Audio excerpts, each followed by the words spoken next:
और आप देख रहे हैं लर्न इन्वेस्टमेंट।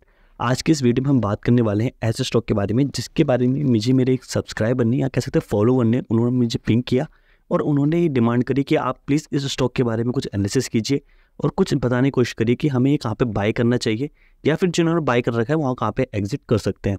तो बात करते हैं आज उस पर्टिकुलर स्टॉक के बारे में। तो कौन सा वो स्टॉक है उसके बारे में सबसे डिस्कस करते हैं। तो आज हम बात करने वाले हैं मोका प्रोटीन्स के बारे में। ठीक है, तो बेसिकली ये कंपनी जो है 7 से 8 तारीख के आसपास शायद लिस्ट हुई थी। ठीक है, और रिसेंटली इसका आईपीओ निकला और काफ़ी बेहतरीन तरीके से इसका आईपीओ निकला था। इसमें 30-40% के गेन के साथ ये आईपीओ निकला था।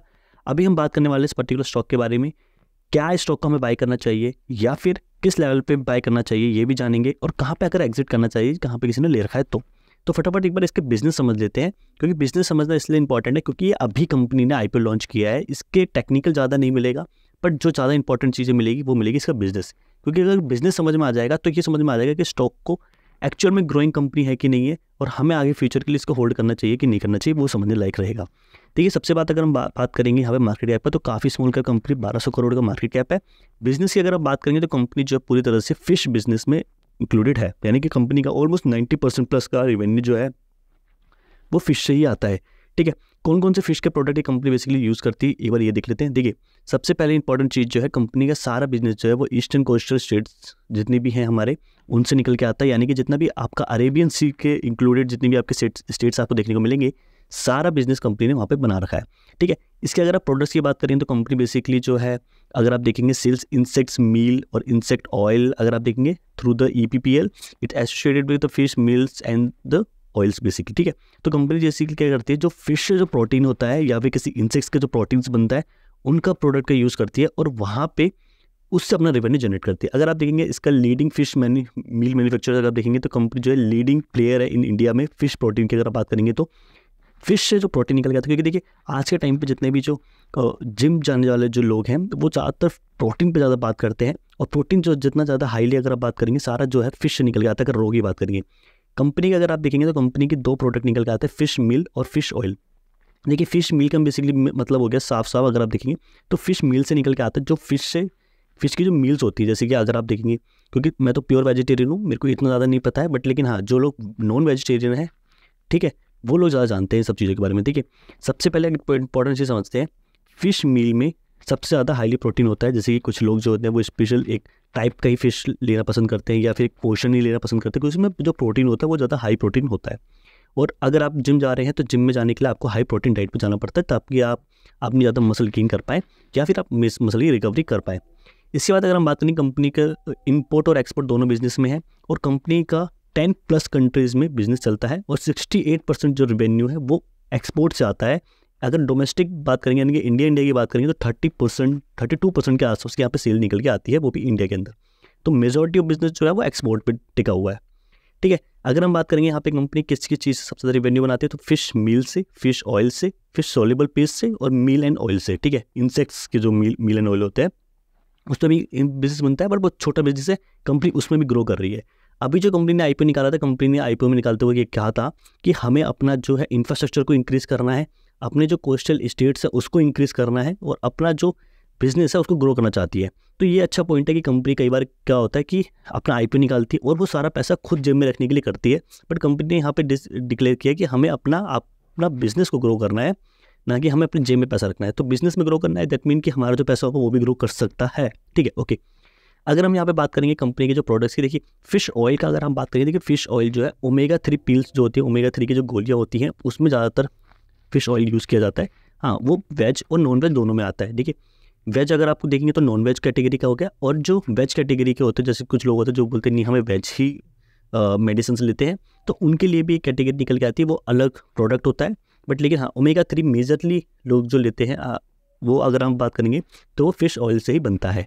फिश प्रोडक्ट अगर आप बात करेंगे तो फिश प्रोडक्ट आपको पता ही है, जैसे कि फिश रो फिश हो गई या फिर मील्स हो गई। ठीक है, तो वो सब निकल के आता है। उसके बाद अगर हम बात करेंगे कंपनी की, अगर हम ब्लेंडिंग यूनिट्स की बात करेंगे तो देखिए company operates 3 blending and 5 storage facilities in India. ठीक है, कंपनी इसी को ही ग्रो करना चाह रही है। अभी अगर आप देखेंगे तो अरेबियन ओशियन में ज़्यादा इसका बिजनेस है। अगर हम एक बार इस कंपनी ऑफिशियल वेबसाइट पर चलते हैं तो वहाँ पे मैं आपको दिखा पाऊंगा। कंपनी ने एक चार्ट यहाँ पे दिया है, देखिए यहाँ पे आप देखिए, इस मैप को आप देखिए, तो कंपनी का सारा बिजनेस अभी इस एरिया से है। कंपनी फोकस कर रही है कि कंपनी बांग्लादेश वो बे ऑफ बंगाल से बेसिकली यहाँ से ऑपरेट कर पाए, और फिर जो अपना बिजनेस होगा इंडियन ओशन से यहाँ से ऑपरेट कर पाए। That's how company will increase their capacity and the sales to this particular IP level. Okay, अब हम बात कर लेते हैं और इंपॉर्टेंट फैक्टर्स की, जो कि हम निकल के आता है मार्केट कैप्स और ये सब चीज़ें। ठीक है, पी की बात करेंगे 27 का पी है, काफ़ी ठीक पी मेरे को दिख रहा है यहाँ पे, क्योंकि अगर आप रिटर्न ऑफ कैपिटल एम्प्लॉयड भी देखें और रिटर्न ऑफ इक्विटी भी देखें तो काफ़ी हायर यहाँ पे पी देखने को मिल रहा है। सॉरी, हायर आपको यहाँ पे इक्विटीज़ देखने को मिल रही है, यानी कि रिटर्न जो देखने को मिल रहा है वो काफ़ी हायर लेवल देखने को मिल रहा है। पी काफ़ी लोअर लेवल पे देखने को मिल रहा है as compared to capital employed और इक्विटी लेवल, तो मुझे काफ़ी अच्छा लगा ये यहाँ पे पी। इसके बाद अगर हम बात करते हैं एक इंपॉर्टेंट फैक्टर की, जो कि निकल के आती है प्रॉफिट एंड लॉस में। देखिए 409 करोड़ की यहाँ पे सेल्स निकल के आई। इसके बाद अगर हम प्रेजेंटली देखेंगे तो 1100 करोड़ की सेल्स निकल के आ रही है। अच्छा, एक चीज़ और इंपॉर्टेंट होती है, जब कंपनी अपना आईपी लॉन्च करने वाली होती है तो वो उससे पहले क्या करती है, अपने सेल्स को ज़्यादा हाई करने की कोशिश करती है, जिसमें कंपनी ये डिसाइड करती है कि हम मार्जिन कम पे बेचेंगे बट लेकिन अपनी सेल्स को इंक्रीज़ करना है तभी, क्योंकि अगर वो आईपी लॉन्च करेगी तभी वो ज़्यादा से ज़्यादा इन्वेस्टर्स को अट्रैक्ट कर पाएगी। क्योंकि इन्वेस्टर बेसिकली क्या देखता है, सेल्स देखता है पिछले 3-4 साल में कितनी अच्छी सेल्स निकल के आई। और अगर हम यहाँ पे देखें तो कंपनी ने अच्छी खासी सेल्स यहाँ पे दिखाई है। कंपनी का मार्जिन की आप बात करें तो मार्जिन में इंक्रीज़ हुआ है, तो दैट मीन की कंपनी जो है ग्रोइंग कंपनी है, हमें टेंशन लेने वाली बात इतनी है नहीं है। अगर यहाँ पे मार्जिन डिक्रीज हो रहा होता, सेल्स इंक्रीज हो रही होती, तो हम यहाँ पे थोड़ा सा एक साइड करते, शायद स्टॉक को बाय ना करते।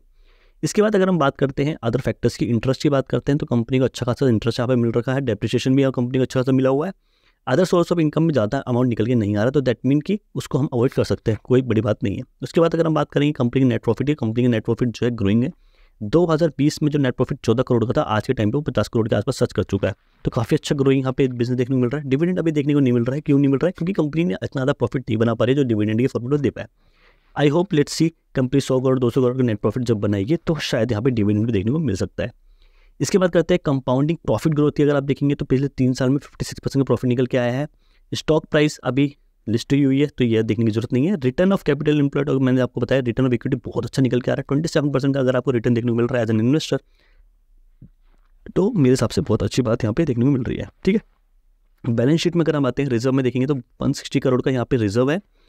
बोरिंग की बात करेंगे 325 करोड़ की कर्जा है। देखिए कंपनी कोई भी अगर खोलता है तो ऑब्वियसली बात है कि जब स्टार्टअप स्टेज में होती है, जब एक इनिशियल स्टेज में होती है, तो कंपनी के पास कर्जा होता है, कंपनी को अपनी यूनिट्स बनानी पड़ती है, कंपनी को नए इन्वेस्टर्स को लाना पड़ता है, कंपनी को नए प्रोडक्ट्स इंट्रोड्यूस करने पड़ते हैं, जिसकी वजह से कंपनी के पास कर्जा आता ही है। तो ये कोई बहुत बड़ी बात नहीं है और इतना बड़ा भी कोई कर्जा वर्जा नहीं है, टेंशन वाली बात को लगती नहीं है। ठीक है, इसके बाद हम बात कर लेते हैं share holding pattern. Share holding में अगर देखें तो प्रोमोटर्स की होल्डिंग कितनी निकल के आती है, 73.33%। Let's increase it. ओके, तो यहाँ पे अगर हम देखेंगे तो यहाँ पे मोहम्मद हरीस और के मोहम्मद आरिफ, तो ये सारे मुझे लगता है कंपनी के ओनर्स है, इनकी होल्डिंग्स काफ़ी ज़्यादा देखने को यहाँ पे मिल रही है। इसके बाद अगर हम बात करते हैं एफआईज की, एफआईज में अगर आप देखेंगे तो यहाँ पे फंड्स कंपनी है सारी, ऑलमोस्ट सारी फंड्स में ही है, तो सारी फंड्स ने यहाँ पैसा लगा रखा है। ठीक है, काफ़ी अच्छी होल्डिंग्स है मेरे हिसाब से। तो एफआईज की भी, डीआईएस की होल्डिंग्स भी काफ़ी अच्छी है। पब्लिक इंडस्ट्री की होल्डिंग्स में देख लेते हैं तो ऑलमोस्ट 14% की यहाँ पे होल्डिंग्स है, और ये भी अभी डिस्क्लोज नहीं कर रखा है, डिस्क्लोज नहीं है, क्योंकि हो सकता है, मुझे लगता है 1% से शायद नीचे की सबकी होल्डिंग्स होगी पब्लिक्स में, दैट्स वाई यहाँ पे अभी तक नहीं दिख रहा है। ठीक है, ओवरऑल अगर हम बात करेंगे तो काफ़ी स्ट्रॉन्ग हैंड है यहाँ पे प्रोमोटर्स के, और एफआईएस और डीआईएस की भी हाथ काफ़ी अच्छे स्ट्रॉन्ग यहाँ पे देखने को मिल रहा है। 75+ के आसपास की भी अगर होल्डिंग निकलती है तो बहुत बेहतरीन मानी जाती है। अगर हम इसको प्लस भी कर लेंगे तो स्ट्रॉन्ग हैंड जो है 75+ देखने को मिल रहा है, काफ़ी अच्छी यहाँ पे शेयर होल्डिंग्स है। ओके, अभी हम यहाँ पे चलते हैं ट्रेडिंग व्यू पे। देखिए ट्रेडिंग व्यू पे अगर मैं यहाँ पे आता हूँ तो यहाँ पे ज़्यादा आपको इन्फॉर्मेशन देखने को नहीं मिलेगी, वन डे का चार्ट मैंने लगा रखा है, क्योंकि कंपनी जो है यहाँ पे 7 मार्च को ही लिस्ट हुई थी, और 7 मार्च को लिस्ट होने के बाद 8, 9, 10, 11 के आसपास तो छुट्टी थी। उसके बाद बस 3 ही दिन के चार्ट है आज जो करंट मार्केट में रनिंग है। मैंने इसलिए वीडियो बना रहा हूँ रनिंग मार्केट में, क्योंकि मैं आपको चीज़ें समझा पाऊँ जो मैं कहना चाह रहा हूँ। देखिए सबसे इंपॉर्टेंट चीज़ आप ये समझिए कि कंपनी जब लिस्ट हुई थी, कंपनी ने जब बोला था तो कंपनी ने बोला था 28 रुपीज़ के आसपास उसने लिस्टिंग प्राइस बोला था। उसके बाद जो कंपनी लिस्ट हुई थी, कंपनी गैप अप काफ़ी हायर प्राइस पे लिस्ट हुई, काफ़ी ज़्यादा इसमें बाइंग थी, 35-40% के आसपास का इसमें एक मार्केट में अपसाइड मूवमेंट में मार्केट यहाँ पे ओपन हुआ था। तो 40% के गेन के साथ काफ़ी अच्छा ओपनिंग हुई यहाँ पे। मुझे लगता है काफ़ी सारे लोगों ने यहाँ पे बेचा होगा, काफ़ी सारे लोगों ने एंट्री बनाने की कोशिश करी होगी।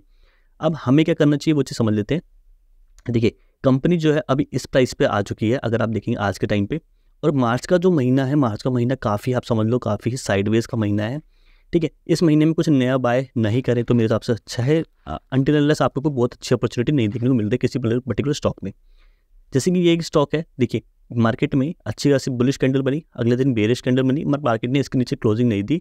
अभी आप देखेंगे तो मार्केट ने इस सपोर्ट लेवल के नीचे गया, यहाँ पे ऊपर जाने की कोशिश करी स्टॉक ने, बट लेकिन यहाँ पे सेलर्स बहुत ज़्यादा हैवी थे। यहाँ पे आप देखेंगे सेलर्स कितने ज़्यादा हैवी थे, सेलर्स ने लगातार स्टॉक को नीचे गिराया और यहाँ से मुझे एक्सपेक्टेड है कि और नीचे यहाँ पे प्राइस आ सकता है। तो अभी क्या करना है, आने वाले इस हफ्ते को हम ऑब्जर्व करेंगे। अगर हमें कहीं पे भी लोअर लेवल पे स्टॉक का प्राइस देखने को मिलता है, एटलीस्ट 30-35 के आसपास देखने को मिलता है, तो हम वहाँ पे बाई कर सकते हैं स्टॉक को।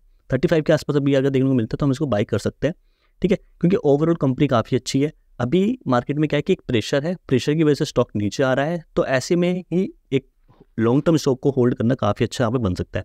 जो लोग SIP करना चाहते हैं, जो लोग इसमें ज़्यादा पैसा इन्वेस्ट करना चाहते हैं, वो अभी भी करंट लेवल पे बाय कर सकते हैं। और अगर जैसे जैसे लोअर लेवल पे आता रहेगा, 35 रुपीज़ के आसपास यहाँ पे आता रहेगा, तो हम यहाँ पे भी और क्वांटिटी को ऐड करेंगे और आने वाले एटलीस्ट 2 से 3-4 क्वार्टर तक हम इसको होल्ड करेंगे, या फिर कह सकते हो ऑलमोस्ट 6 से साल भर के आसपास मैं इसको होल्ड करूँगा। और फिर हम इसको यहाँ से एक अपसाइड रैली देखने को मिल सकती है, क्योंकि स्टॉक में ऑलरेडी 40% का गेन हो चुका है। 40% गेन होने के बाद स्टॉक एटलीस्ट 10-20% के आसपास का डाउनफॉल दिखा देता है, एक करेक्शन दिखा देता है बेसिकली। तो यहाँ पे मुझे लगता है कि यहाँ से भी 10-20% की करेक्शन यहाँ पे आ जाए, इसके बाद हम यहाँ पे कहीं ना कहीं बाय कर लेंगे और धीरे धीरे करके हम इसमें एवरेजिंग करते रहेंगे, या फिर हम धीरे धीरे इसमें इन्वेस्टमेंट करते रहेंगे। अगर स्टॉक साइडवेज रहता है तो, अगर यहाँ से स्टॉक अपसाइड रैली देखने को मिल जाती है लगातार 30-40% यहाँ तक के आसपास की भी, तो हम यहाँ पे एग्जिट कर सकते हैं, ठीक है।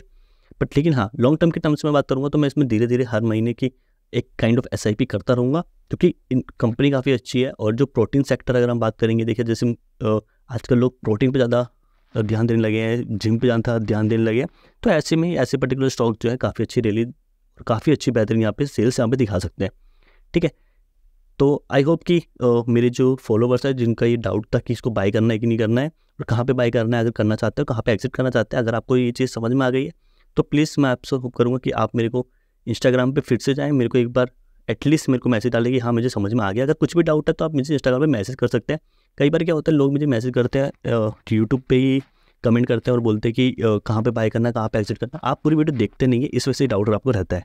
तो मैं आपसे ये बोलता हूँ कि आप प्लीज़ वीडियो को पूरा देखो, तब आपको नहीं समझ में आ रहा तब आप मैसेज करो, क्योंकि आप बस डायरेक्टली एक ही क्वेश्चन पूछते हो, मैंने इतनी क्वांटिटी ले रखी है, इतने में बेचना करना क्या है, तो वो आपको लॉस ही बनाएगा, ठीक है। लॉस में ही रहोगे, फिर आप बहुत दिक्कत हो जाएगी रिकवर करने में। तो वीडियो को पूरा देखो, समझो पूरी चीज़ को, उसके बाद ही अगर आपको कोई डाउट निकल के आता है तो आप मेरे को इंस्टाग्राम पे मैसेज करो। यूट्यूब पे मैसेज करने का कोई फ़ायदा नहीं, क्योंकि मैं वहाँ बिल्कुल एक्टिव नहीं रहता हूँ।